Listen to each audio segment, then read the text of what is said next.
noite, pessoal. Que a graça do nosso Senhor Jesus Cristo, que o amor de Deus, que a comunhão do Espírito Santo seja com todos vocês. Amém? Damos graças ao nosso Deus por mais uma sexta-feira de estudo, por mais uma semana também que está chegando ao fim. Agradecemos a oportunidade de ainda termos liberdade, de meditar e de dividir a palavra de Deus abertamente. Damos graças. Como de costume, eu já peço aí se tem alguém conectado com a gente, para dar um ok se o áudio está chegando legal, para que a gente possa dar início ao nosso estudo do... Hoje, ainda seguimos, Evangelho segundo João, capítulo 8. Semana passada a gente meditou do versículo 1 ao 12, e hoje vamos do versículo 12 ao 20. Então vai te preparando aí, pega a tua espada, que é a palavra do Senhor, a nossa arma. Pega aí a tua arma, a tua Bíblia, e vai abrindo aí João, Evangelho segundo João, capítulo 8, do 12 ao 20.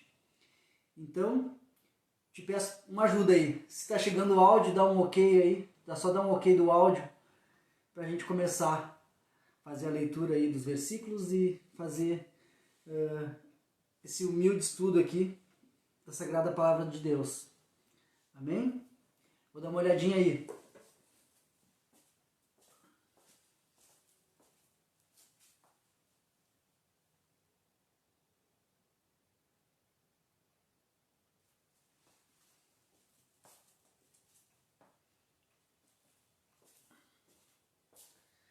Glória a Deus. Então, já vi aí a resposta. Já tem aí a minha noiva, a Carla, lá no Passo da Micaela, disse que o áudio está ok. A minha maninha também, a Alexia, que está sempre presente com a gente nos estudos, sempre fortalecendo também com os comentários, nas mensagens aí, também engrandecendo o estudo. Então, muito obrigado. Então, é mais ou menos isso, pessoal. Como eu disse, João, capítulo 8, do 12 ao 20. Então, semana passada a gente viu do versículo 1 ao 12, que era aquela parte que Jesus se encontra ensinando no templo. E aí, então, os fariseus levam aquela mulher que foi pega em adultério para que Jesus viesse ou condenar ou absolver. Então a gente tem ali um grande ensino ali de Cristo, nos mostrando que a lei do Senhor e a graça andam juntas através da vida de Cristo.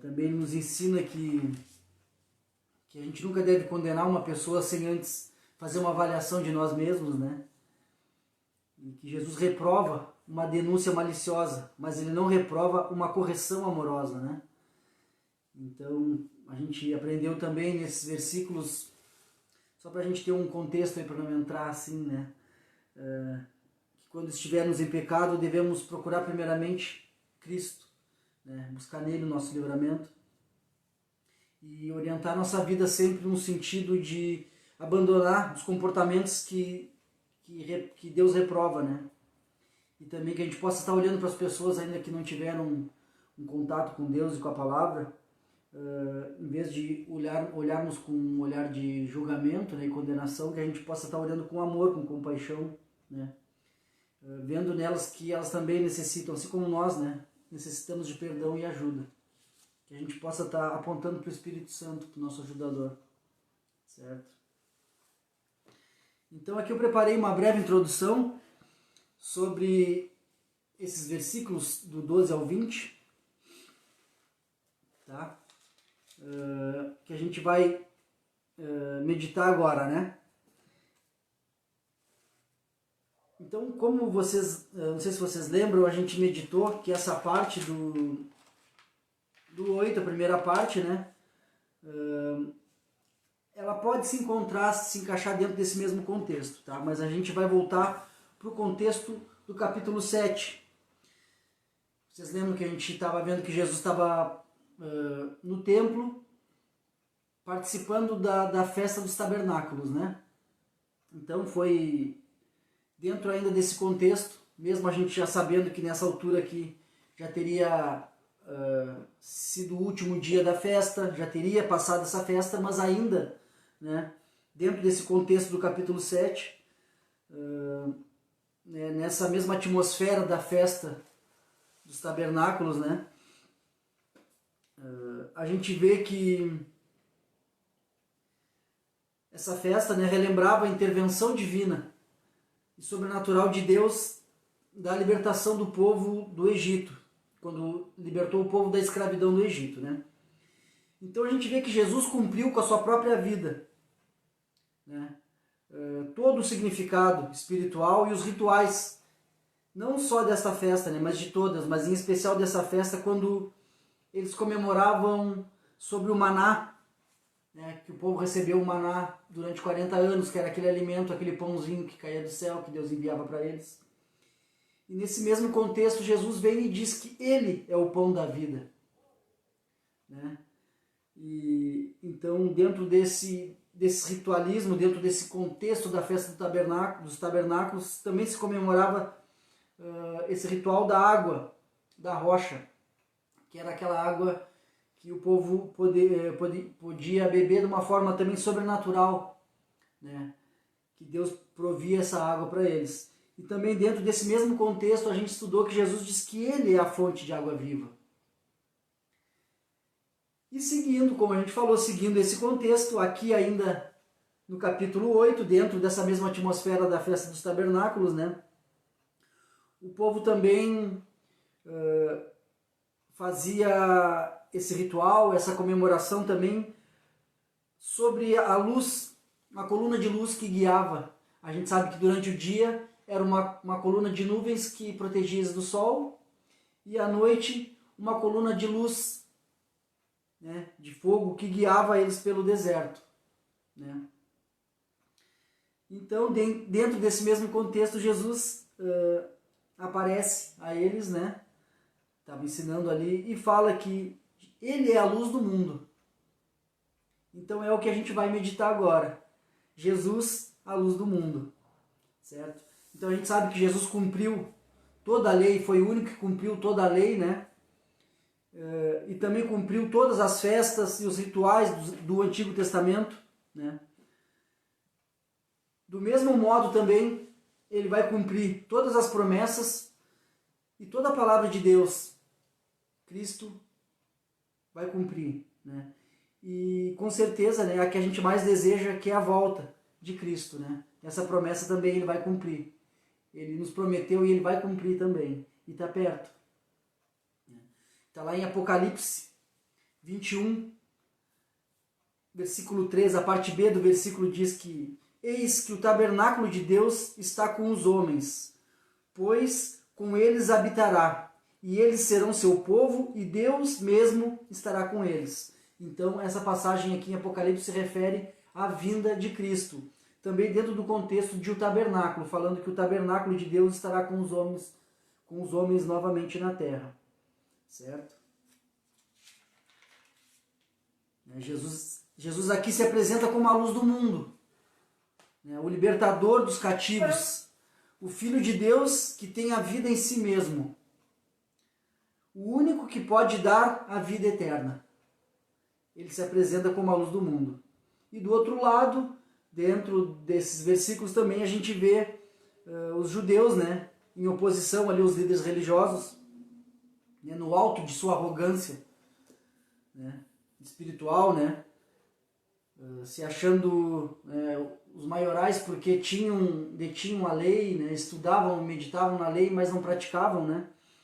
Então eles não entendem, por estar com o coração endurecido e com a soberba, com a arrogância, eles não entendem a natureza divina de Jesus e nem entendem a sua obra salvadora, certo?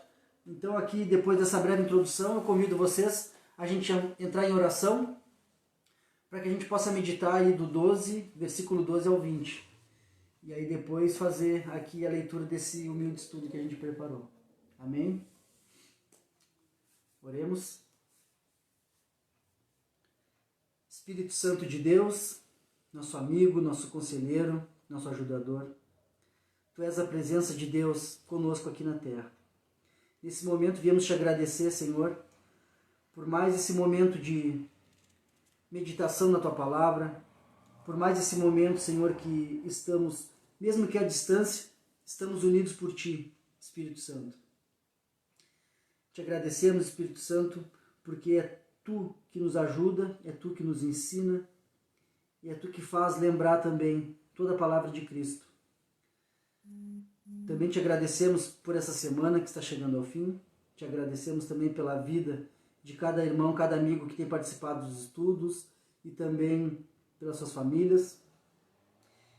E humildemente viemos te pedir que nesse momento você abra nossos olhos e ouvidos espirituais, abra nosso coração para que a Tua Santa Palavra venha fazer morada, que a gente possa também botar em prática esse humilde estudo e que também através de nós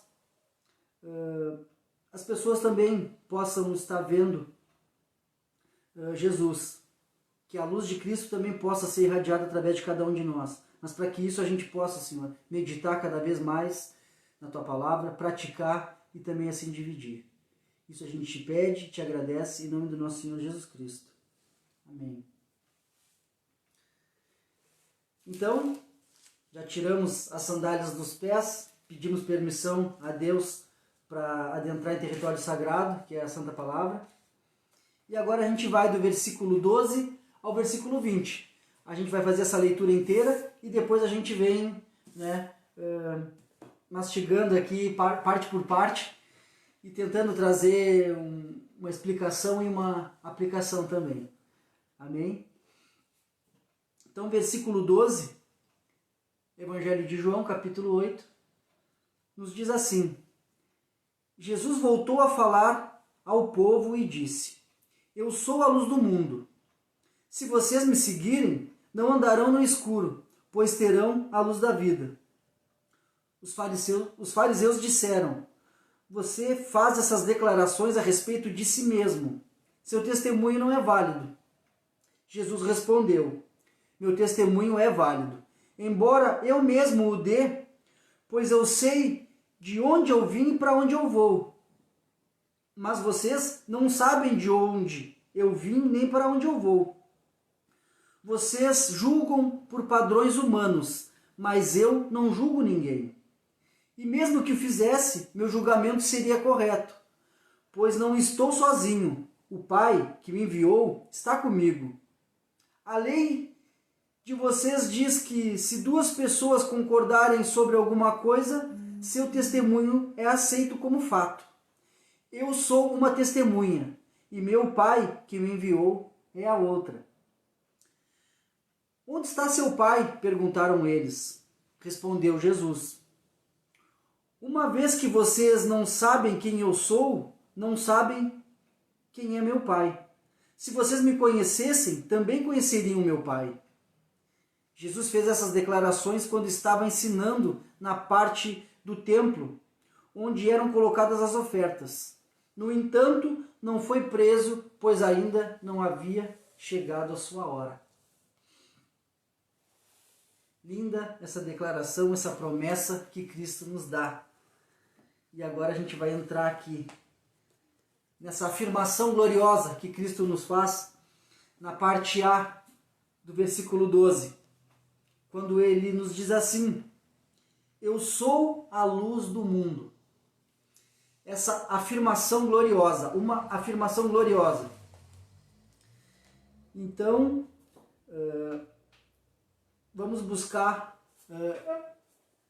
essa afirmação também dentro do contexto do Antigo Testamento, que nos diz que o servo do Senhor é nomeado luz das nações, para que a salvação de Deus alcance até os limites da terra. Está lá em Isaías 49, versículo 6. Se tu tem uma caneta aí, quer anotar? Tu anota aí, Isaías 49, versículo 6. O servo do Senhor é nomeado luz das nações. Para que a salvação de Deus alcance até os limites da terra. Chegue até nós, até os gentios. E também nos diz que a palavra de Deus também é chamada de luz. A luz que orienta o caminho dos que obedecem. Essa passagem também é bem conhecida. Pega depois uma caneta e anota. Salmos 119, 105, que nos diz que a palavra é luz para os meus pés, né? Lâmpada para os meus pés, luz para o meu caminho. Então a palavra de Deus também é chamada de luz, né? Que orienta o caminho dos obedientes. Então, Jesus mesmo nos afirmou. Então, dessa forma, Jesus, o Filho do Pai, o servo do Senhor, o Verbo encarnado, a palavra que se encarnou, né? O Verbo encarnado, ele representa essa linguagem no Antigo Testamento. A gente sabe que todo o Antigo Testamento, toda a palavra do Novo Testamento também aponta para Cristo. E não era diferente quando Isaías, o profeta messiânico, falava que o servo do Senhor era nomeado luz para as nações, que através dessa luz a salvação de Deus alcançaria todos os limites da terra. E a gente vê isso hoje em dia também, que era o sinal que Cristo nos disse, que o fim, a gente saberia quando seria realmente o fim, não é quando teria guerras, rumores de guerras, terremotos, né? Toda aqueles sinais que foi também estudado em Mateus, mas Jesus nos dá essa pista, que quando a sua palavra, quando essa luz, quando ele fosse falado para todas as nações, para quando o evangelho fosse distribuído e fosse realmente dado a todos os povos. E a gente sabe que está cada vez mais sendo levada a palavra de Deus e que o nosso Cristo está às portas. A luz gloriosa está retornando. Então a gente sabe que sem Jesus o mundo está mergulhado em densas trevas. Quem não tem Jesus está mergulhado em densas trevas. Sem Jesus prevalece a ignorância espiritual. Sem Jesus, as pessoas estão cegas e não sabem para onde vão. Estão perdidas, estão confusas e sem rumo, e caminhando para as trevas eternas. Então, não tem como a gente não entender essa parte, que ele nos fala, que ele é a luz do mundo.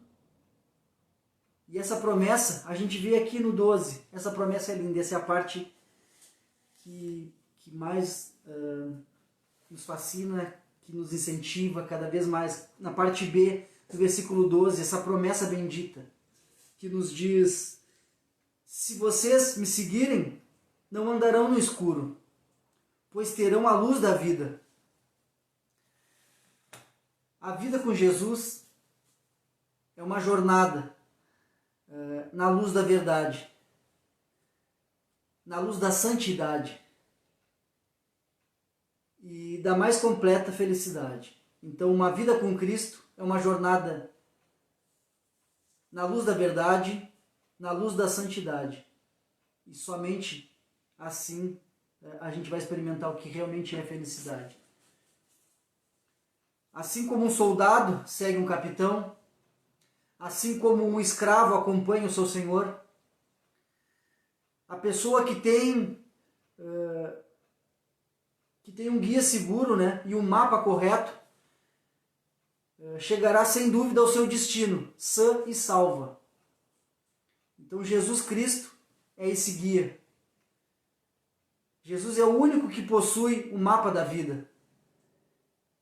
E segui-lo significa transitar a salvo pela vida e depois entrar na glória. Isso é lindo, pessoal. Somente Cristo vai nos guiar. Somente Cristo possui, Ele é o caminho. Somente Cristo possui esse mapa. Só vamos encontrar esse mapa em Cristo, nos seus ensinamentos. e seguir Cristo, transitar salvo pela vida, mesmo que venha, né, perseguições, que a gente venha passar por dificuldades, é a segurança de entrar na glória. Então, somente seguindo o caminho que é Cristo, olhando o mapa que é a palavra, a gente vai transitar salvos, né, por essa vida e entrar na glória de Deus, através de Cristo, que é a luz, porque na escuridão ninguém consegue transitar. Versículo 13 nos diz uma contestação sem razão, quando os fariseus contestam, né, e dizem: você faz essas declarações a respeito de si mesmo, seu testemunho não é válido. Então, essa contestação sem razão. Então, por não aceitarem a verdade de que Jesus é o enviado de Deus, que não fala por si mesmo, mas veio em nome do Pai. Então, a fim de cumprir a vontade do Pai.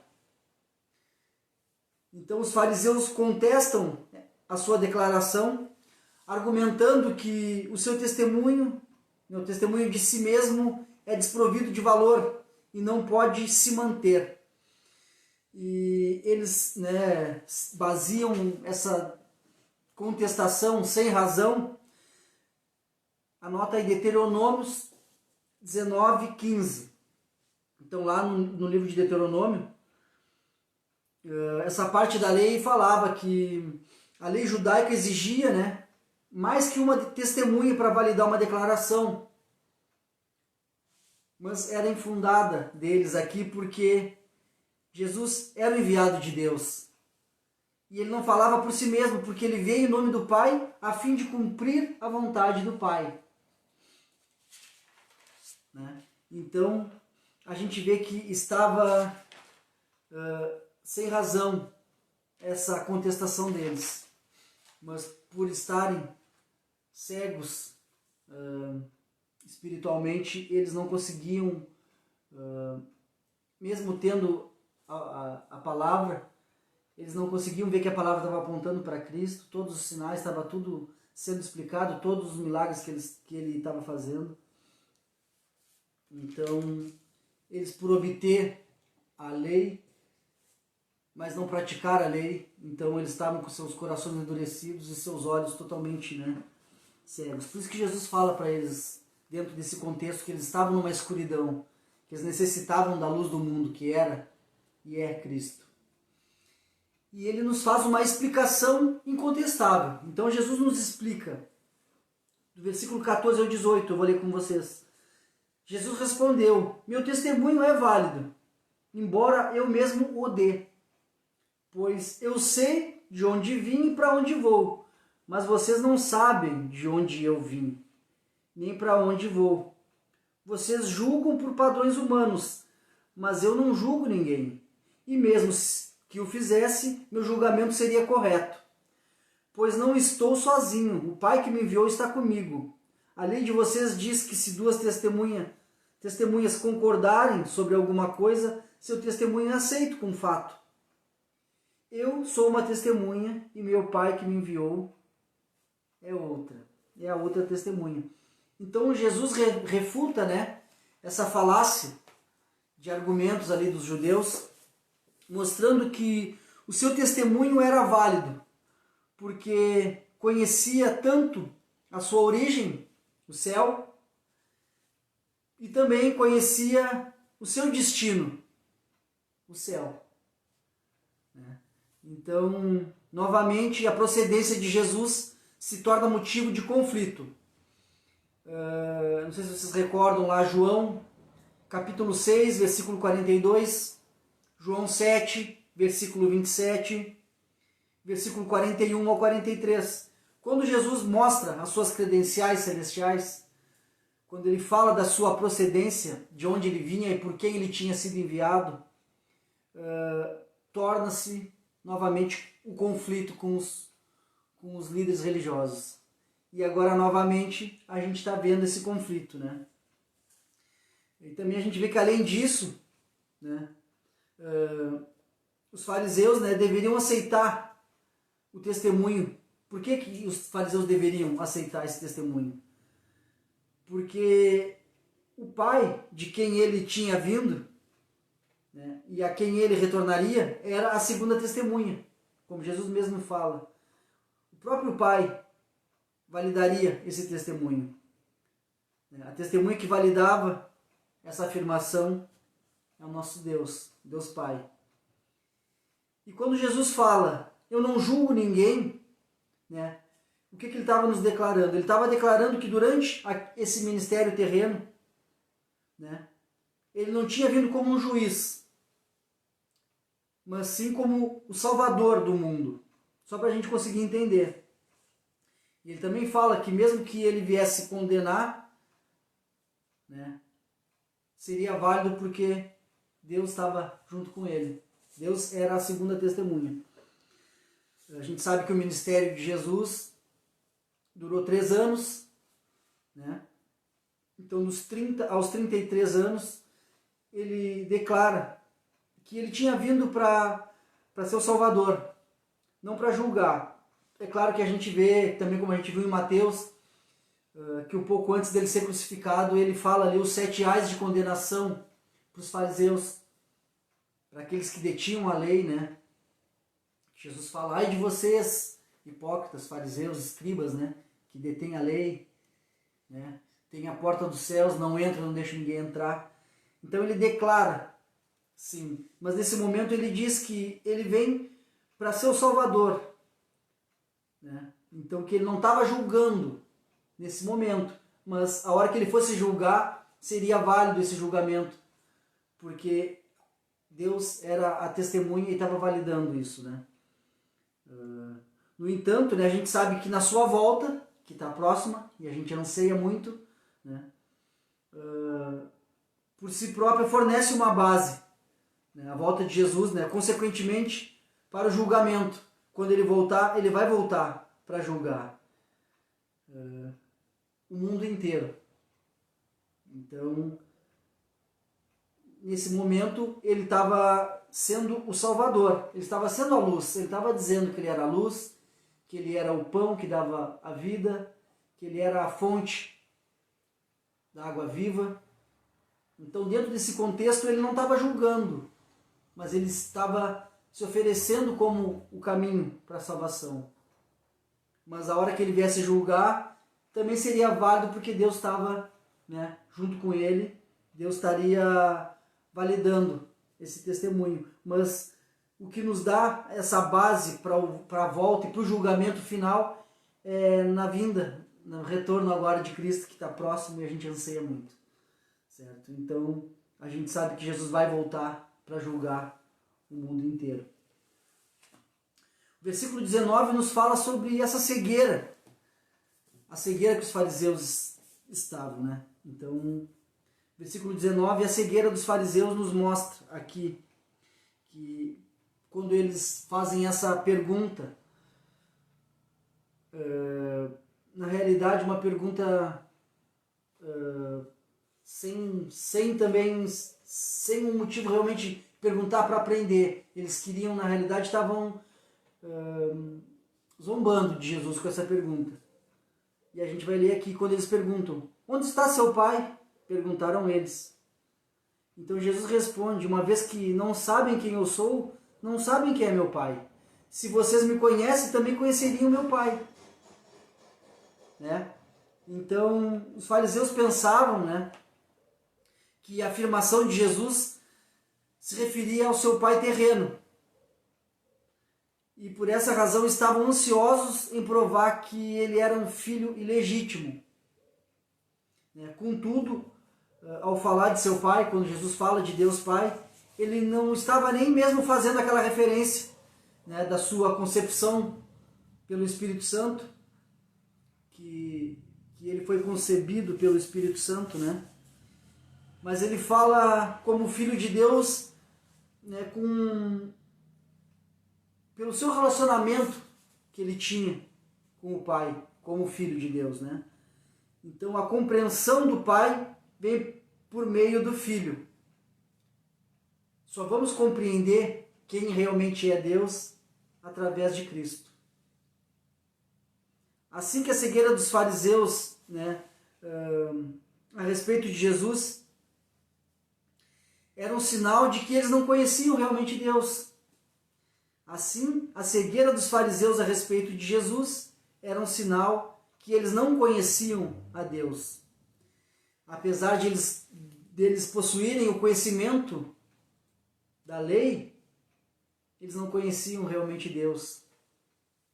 Então, essa cegueira, eles estavam realmente cegos, com o coração endurecido. Então, Jesus nos diz que a compreensão do Pai vem por meio do Filho. Amém? E o último versículo nos fala um pouco sobre o tempo de Deus. Mais uma vez é repetida essa frase aqui no Evangelho de João, né, a parte final que diz: no entanto, não foi preso. Jesus não botaram as mãos de Jesus, ele não foi preso, pois ainda não havia chegado a sua hora. Tá? Então o versículo 20 nos diz: Jesus fez essa declaração enquanto ensinava na parte do templo onde eram colocadas as ofertas. Né? Então, no entanto, não foi preso, pois ainda não havia chegado a sua hora. Porque as coisas só acontecem no tempo de Deus, não é no tempo dos homens, não é no meu tempo, não é no tempo dos líderes religiosos, não é no tempo dos políticos, é no tempo de Deus. As coisas acontecem somente quando Deus permite que aconteça. Tudo que está acontecendo nesse cenário mundial acontece porque Deus permite. Deus é poderoso o suficiente para mudar tudo. Então que a gente possa, ao invés de estar reclamando de tudo, que a gente possa agradecer. Porque nos diz que em tudo, a palavra nos diz que em tudo a gente deve dar graças, né? Essa é a vontade de Deus para nós em Cristo. Então, a gente sabe que é tempos difíceis, tempos de pandemia, né? Muitos de nós perdemos familiares, pessoas próximas com essa doença. A gente vem passando um tempo que o pobre está sendo realmente esmagado, né? Pelo preço de tudo, da comida, né, de tudo. Então é um tempo difícil. Mas para quem vem meditando na palavra sabe que isso só vai, infelizmente, não vamos esperar que melhore. Né? Porque quem segue Cristo realmente vai ser mais difícil, cada vez mais difícil para quem realmente segue Cristo. Tá, pessoal? Não adianta a gente ficar, né, amaciando o ego, dizendo que vai melhorar. Não, a gente sabe.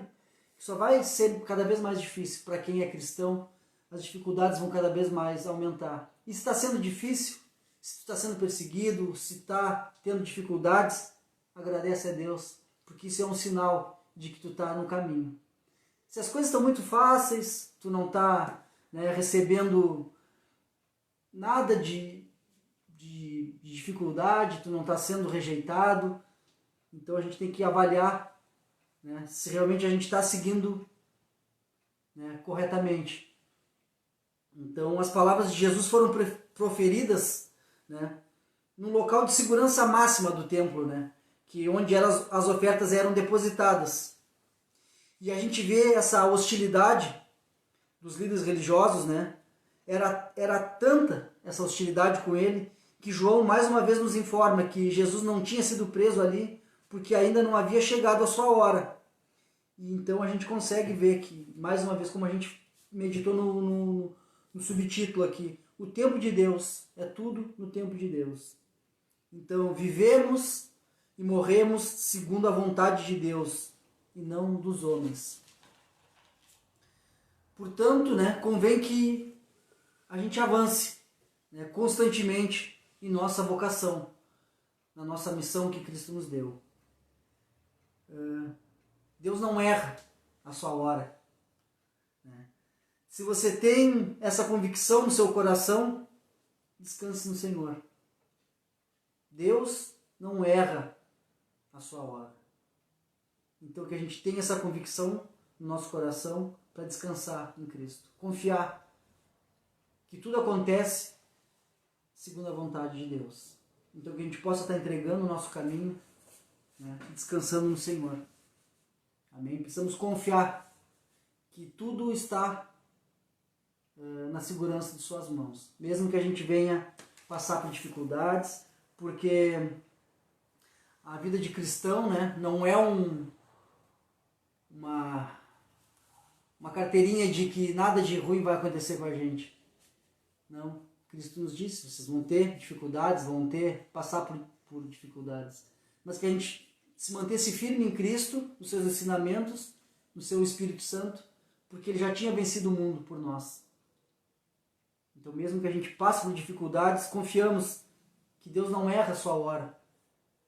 Então, temos essa convicção no nosso coração e assim vamos descansar no Senhor. E confiamos nele, amém? Aqui também preparei para finalizar, uma humilde aqui aplicação para nós, referindo a essa linda promessa que Cristo nos fez, né? Essa afirmação gloriosa, essa promessa bendita que Cristo nos faz, sobre que Ele é a luz do mundo. Então, que a gente possa meditar agora aqui nessa parte, pessoal. Os que seguem a luz do mundo recebem a garantia de que não andarão nas trevas. Pessoal, não sou eu que estou dizendo isso para vocês. Foi o próprio Cristo que disse. Ele é a luz do mundo. Se seguirmos Ele, não andaremos nas trevas, mas teremos a luz da vida. Então é que a gente consiga entender isso. Seguir Cristo é ter a luz da vida. Jesus é a luz do mundo. E segui-lo significa... O que significa? O que a gente pode entender como segui-lo? É crer em Cristo. Reconhecer Jesus como o Salvador. Senhor, nosso Senhor e nosso Salvador. Confiar em Cristo de todo o nosso coração. Ser completamente dependente dele. E principalmente guardar e obedecer os seus mandamentos com amor, prazer e gratidão. Então, seguir Jesus é crer realmente de todo o nosso coração, reconhecer Ele como nosso Senhor e Salvador, confiar nele, confiar que tudo vem segundo a sua vontade. E a parte mais importante é ser dependente, depender dele e guardar e obedecer os seus mandamentos. Porque o próprio Cristo nos diz, né, que quem realmente ama a Cristo é aquele que guarda e obedece a sua palavra, os seus mandamentos. Então é isso, é seguir. Como vamos nos manter na luz? Crendo em Cristo, reconhecer que Ele que é o nosso Senhor, o nosso Salvador, né? E que a gente é totalmente dependente dele para tudo. Ele é o ar que a gente respira é Cristo, né? E acima de tudo guardar e obedecer os seus mandamentos com amor, prazer e gratidão. Ter amor, como ele nos disse, amem uns aos outros assim como eu vos amei. Perdoai uns aos outros assim, para que Deus perdoe a nós. Então é por aí, pessoal. Então, assim, os verdadeiros seguidores de Cristo podem dizer que possuem a luz do mundo. Então, se cremos nele, reconhecemos ele como nosso Senhor, a Cristo como nosso Senhor, guardamos e obedecemos os seus mandamentos, a gente também vai possuir essa luz do mundo, né? Podemos dizer que possuímos essa luz por essa união que a gente tem em Cristo. Refletimos a luz de Deus. Por que eu digo isso para vocês? Abre aí tua Bíblia em Mateus capítulo 5. Mateus 5.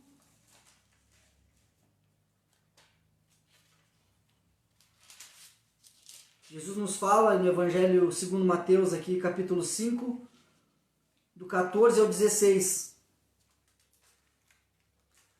A gente vai entender um pouquinho mais sobre essa luz, esse ensino, né, que Cristo nos dá sobre a luz do mundo. Então, Mateus capítulo 5, do 14 ao 16.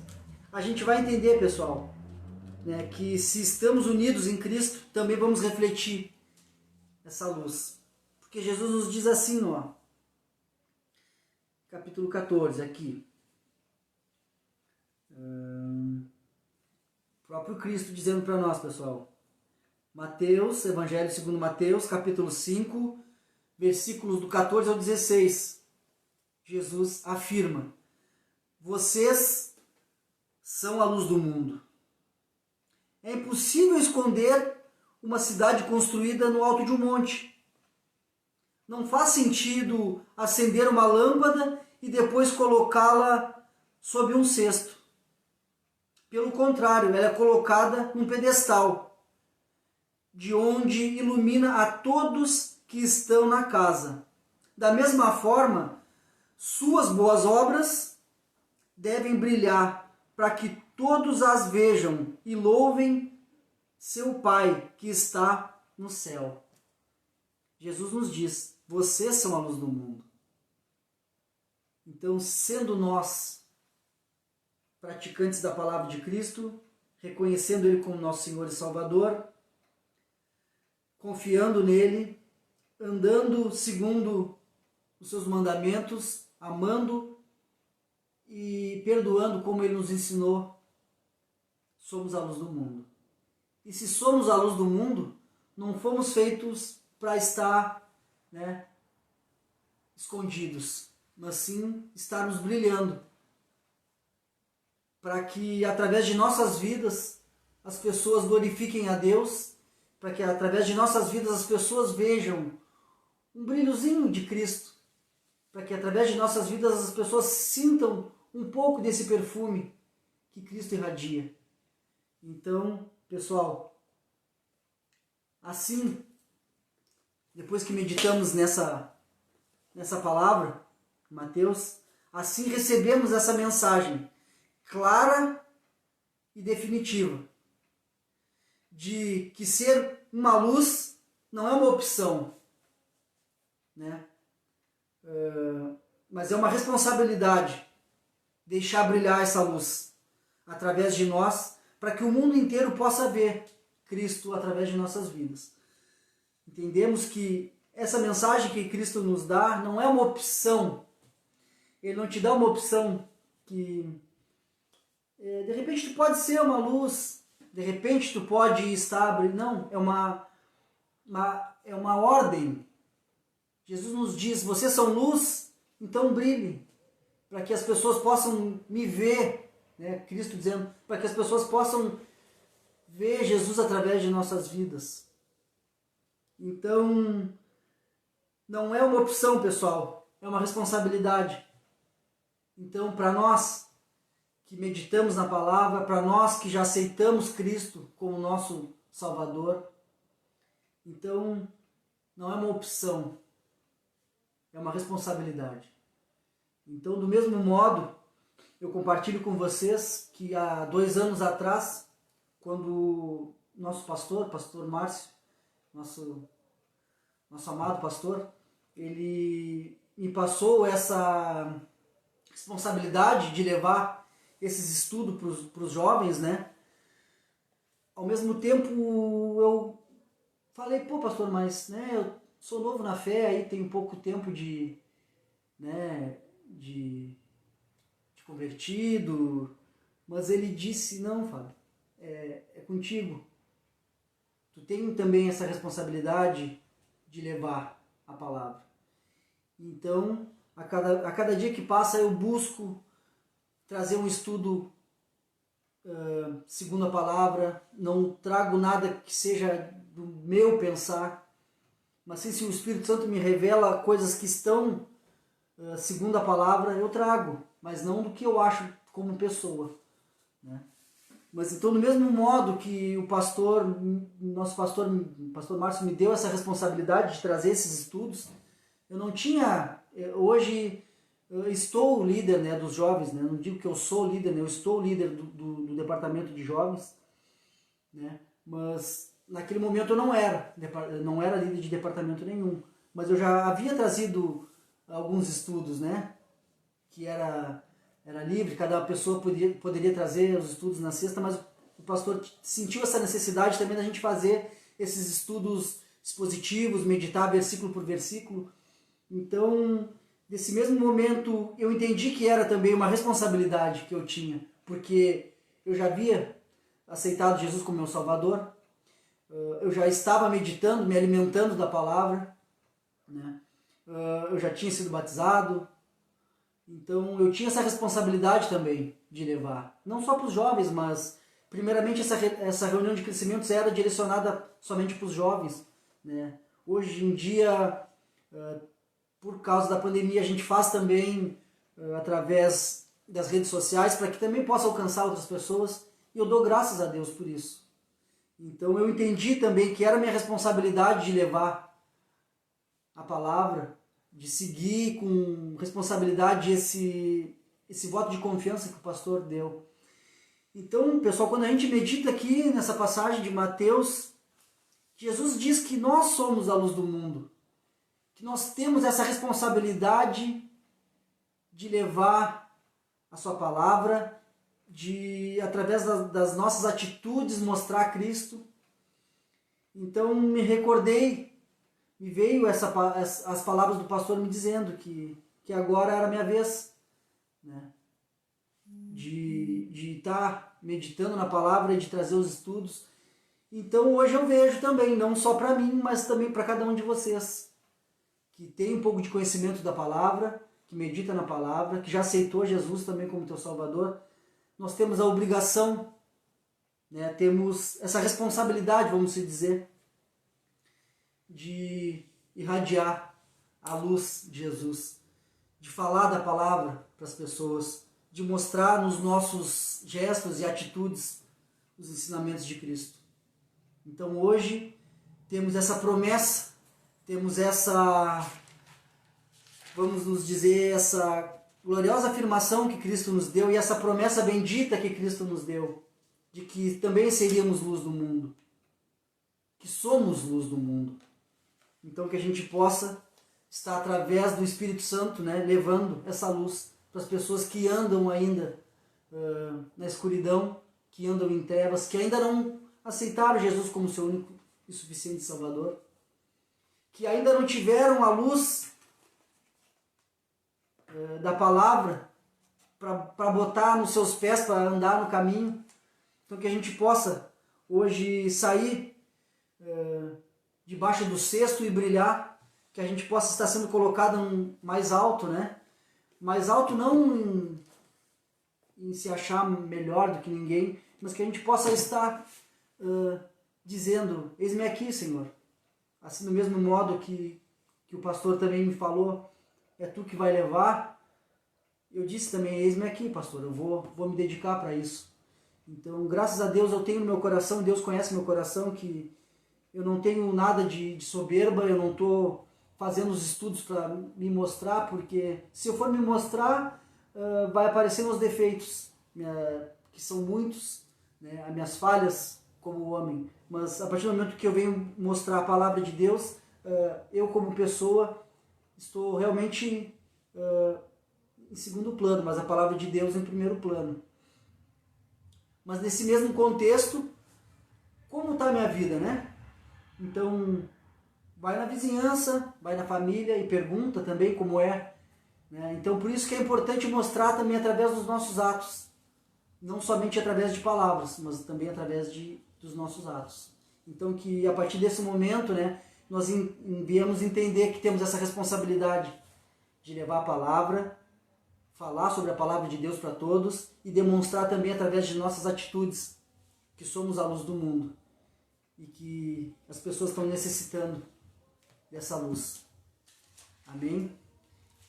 Então é por aí, pessoal. Hoje era isso, o nosso estudo de João 8. Se Deus permitir, semana que vem estaremos fazendo a terceira parte do Evangelho segundo João, capítulo 8, né? E creio, né, se for da vontade de Deus, estaremos fazendo presencial também.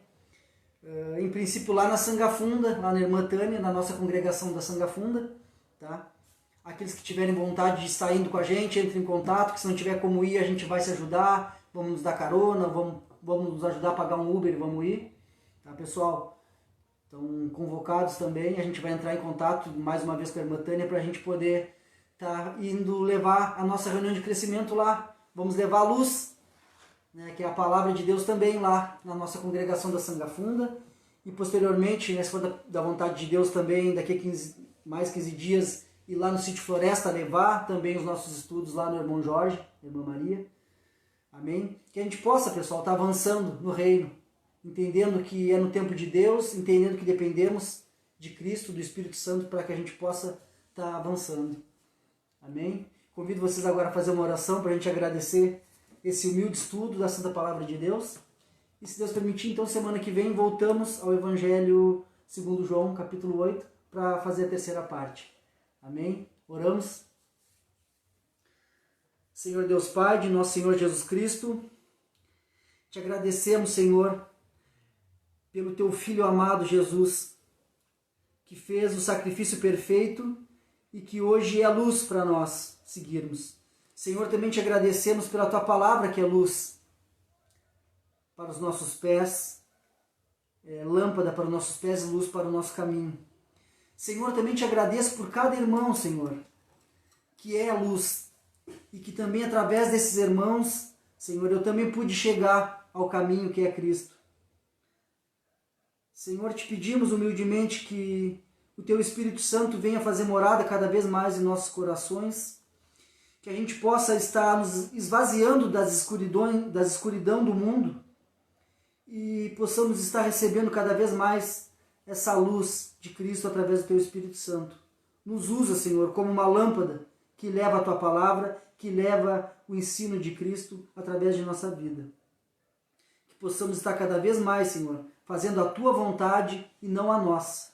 Possamos estar escutando a voz do teu Espírito Santo e muito menos escutar a nossa voz e a voz do mundo, mas sermos guiados pela voz do teu Espírito Santo segundo a tua palavra. Que você venha abençoar cada irmão e cada amigo que tem participado dos estudos. Senhor, também que você possa trazer mais ceifeiros e mais semeadores, Senhor, para falar da palavra e levar a palavra. Que você possa estar cada vez mais preparando os nossos corações para receber a tua palavra. Pois sabemos que o nosso Senhor Salvador está às portas, que está chegando o momento. Então que a gente venha estar preparado, Senhor, como aquelas 10 virgens que tinham as lâmpadas. A gente sabe que todas dormiam, mas as prudentes guardaram o óleo para que pudessem acender a sua lâmpada para quando o noivo chegasse. E a gente sabe que o noivo, que é Cristo, está chegando para buscar a noiva, que é a igreja. E que nós, como igreja, como parte do corpo, possamos estar com as nossas lâmpadas acesas, para que a gente não se perca na escuridão, mas que siga o caminho que é teu Filho amado, Jesus. Amém. Amém, pessoal? Obrigado de coração por cada um de vocês. E que o Espírito Santo seja cada vez mais presente na tua vida, na tua família, e que tu também tenha essa noção de que temos essa responsabilidade de brilhar a palavra de Cristo e os seus ensinamentos através de nossas vidas. Que tu possa ser um holoforte, uma luz para as pessoas que andam na escuridão, para esse mundo que anda em trevas. Que a gente possa ser enviados de Deus, que a gente possa dizer, quando o Senhor nos der, né, a sua palavra na nossa boca, a gente possa dizer: eis-me aqui, Senhor, me usa como teu instrumento. Que cada vez mais a gente venha diminuir e Cristo crescer em nossa vida. Que a luz do mundo seja cada vez mais presente em nós, em nossas famílias, e que a gente possa estar irradiando essa luz também. Amém? Um abençoado final de semana. Semana que vem, então, se Deus permitir, finalizamos a terceira parte de João, capítulo 8. Amém? Deus abençoe. Um abençoado final de semana.